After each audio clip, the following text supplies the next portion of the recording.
ഫെബ്രുവരി 3 ചൊവ്വാഴ്ച മഹാമാഘ മഹോത്സവത്തിന്റെ അവസാന ദിനമായി ആചരിക്കപ്പെടുന്നു. മകം നക്ഷത്രം, ദ്വിതീയ തിഥി എന്നീ അത്യന്തം ശുഭയോഗങ്ങളോടെയാണ് മഹാമാഘത്തിന്റെ സമാപനം കുറിക്കുന്നത്. സമാപന ദിനത്തിലെ പ്രധാന ആചാരമായി മാഘമകം അമൃതസ്നാനം രാവിലെ 8 മണിക്ക് ആരതിഘാട്ടിൽ നടക്കും. മഹാമാഘ മഹോത്സവത്തിലെ ഏറ്റവും വിശുദ്ധമായ ആചാരങ്ങളിലൊന്നായ അമൃതസ്നാനത്തിൽ നാഗസന്യാസിവര്യന്മാർ ഉൾപ്പെടെയുള്ള സന്യാസിമാരും ആയിരക്കണക്കിന് ഭക്തജനങ്ങളും പങ്കുചേരും. ഹിന്ദു പുരാണ പരമ്പരകൾ അനുസരിച്ച് അമൃതസ്നാനം ആത്മീയശുദ്ധിയെയും അമൃതസാധനയെയും പ്രതീകാത്മകമായി സൂചിപ്പിക്കുന്നു. ഈ ദിവ്യയോഗത്തിൽ നടത്തുന്ന പുണ്യസ്നാനം പാപമുക്തി നൽകുകയും ജന്മമരണചക്രത്തിൽ നിന്നുള്ള മോചനത്തിന് വഴിയൊരുക്കുകയും ആത്മീയ ഉണർവിലേക്കുള്ള യാത്ര സഫലമാക്കുകയും ചെയ്യുമെന്നാണ് വിശ്വാസം. അമൃതസ്നാനത്തിന് ശേഷം യതിപൂജ നടക്കും. സ്നാനധർമ്മത്തിന്റെ നിലനിൽപ്പിനായി സർവ്വതും ഉപേക്ഷിച്ച് ജീവിതം സമർപ്പിച്ച സന്യാസിമാരെയാണ് യതിയെന്ന് വിളിക്കുന്നത്. ധർമ്മത്തെ നയിക്കുന്ന ഇത്തരം യതി ആചാര്യന്മാരെ പൂജിക്കുന്നത് ഭക്തർക്ക് ഗുരുത്വബോധവും ജീവിതത്തിൽ സൽമാർഗഗതിയും ലഭിക്കുമെന്ന് വിശ്വസിക്കപ്പെടുന്നു. ജ്ഞാനികളായ സന്യാസിമാരുടെ പാദപൂജയും അവർക്കുള്ള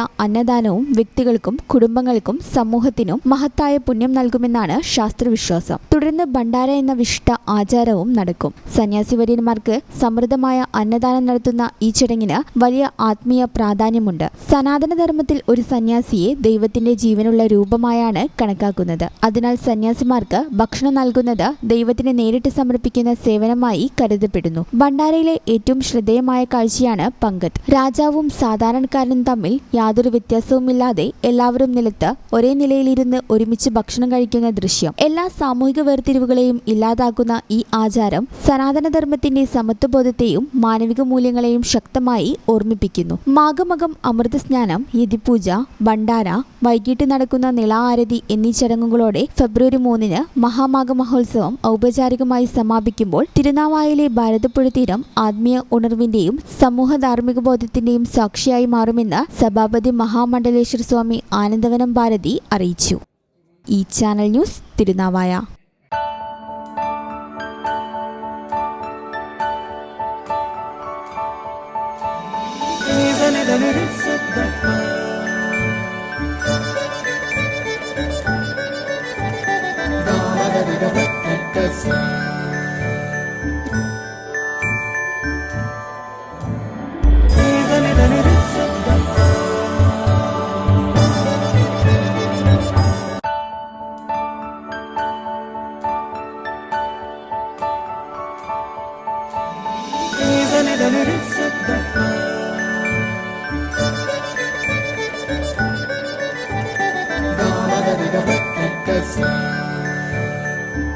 Qatar golden diamonds, Calicut road, വള